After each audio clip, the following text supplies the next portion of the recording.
Assalamualaikum warahmatullahi wabarakatuh.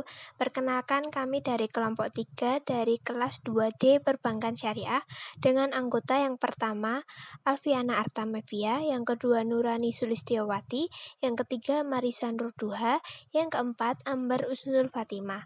Pada kesempatan kali ini kami akan mempresentasikan hasil diskusi kami yaitu mengenai ijma dan qiyas.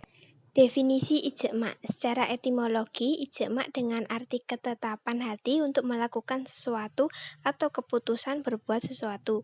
Ijma dalam artian pengambilan keputusan dapat dilihat dalam firman Allah dalam surat Yunus ayat 71. Secara bahasa dan istilah, kata ijma menurut bahasa artinya sepakat, setuju, dan sependapat. Menurut istilah usul fikih adalah kesepakatan mujtahid setelah Rasulullah wafat pada suatu masa tentang suatu perkara. Menurut ulama usul, menurut Muhammad Abu Zahra, para ulama sepakat bahwa ijma adalah sah dijadikan sebagai dalil hukum. Namun mereka berbeda pendapat mengenai jumlah pelaku kesepakatan sehingga dapat dianggap sebagai ijma yang mengikat umat Islam. Kehujahan ijma. Ijma itu menjadi hujah atau pegangan dengan sendirinya di tempat yang tidak didapati dalil atau nas, yakni Al-Quran dan Al-Hadis, dan tidak menjadi ijma kecuali telah disepakati oleh semua ulama Islam dan selama tidak menyalahi nas atau dalil yang qat'i, kitabullah dan hadis mutawir. Kebanyakan ulama berpendapat bahwa nilai ijma ialah dami, bukan qat'i. Oleh karena nilai ijma itu dami, maka ijma itu dapat dijadikan hujah atau dipegangi dalam urusan mal, bukan dalam urusan itikad. Sebab urusan itikad itu masih mesti dengan dalil yang qat'i. Landasan atau sanad ijma. Yang pertama, ijma yang berlandasan Al-Quran. Contoh ijma yang dilandaskan atas Al-Quran adalah kesepakatan para ulama atas keharaman menikahi nenek dan cucu perempuan. Kesepakatan tersebut dilandaskan atas ayat 23 surat An-Nisa. Yang kedua, ijma yang berlandaskan sunnah. Contoh ijma yang dilandaskan atas sunnah, kesepakatan ulama bahwa menggantikan ibu bila mana ibu kandung dan si mayit sudah wafat dalam hal mendapat harta warisan, sebagaimana disebut dalam hadis dari Ibnu Umar berkata, ada seorang nenek yaitu ibu kandung bapak yang datang kepada Abu Bakar menanyakan sesuatu. Maka Abu Bakar bertanya kepada orang-orang dan Al-Mughirah dan bin Syubah yang bisa memberitahu bahwa sesungguhnya Rasulullah Shallallahu Alaihi Wasallam memberikan bagian warisan kepada nenek seperenam. Hadis riwayat Tirmizi. Macam-macam ijma. Yang pertama, ijma sarih atau ijma hauli. Maksudnya, semua mujtahid mengemukakan pendapat mereka masing-masing, kemudian menyepakati salah satunya. Yang kedua, ijma sukuti atau ijma ruksah adalah bahwa sebagian ulama mujtahid menyatakan pendapatnya, sedangkan ulama mujtahid lainnya hanya diam tanpa komentar. Para ulama usul fikih berbeda pendapat tentang ijma sukti ini. Syarat terbentuknya ijma. Yang pertama, adanya sejumlah mujtahid pada waktu terjadinya suatu peristiwa karena kesepakatan itu tidak dapat dicapai kecuali dengan beberapa pendapat. Yang kedua, adanya kesepakatan semua mujtahid umat Islam atas suatu hukum syara mengenai suatu peristiwa pada waktu terjadinya tanpa melihat negeri, kebangsaan, atau kelompok. Yang ketiga, adanya kesepakatan mereka dengan mengemukakan pendapat masing-masing mereka secara jelas mengenai suatu kejadian, baik dengan ucapan atau fatwa maupun perbuatan atau keputusan.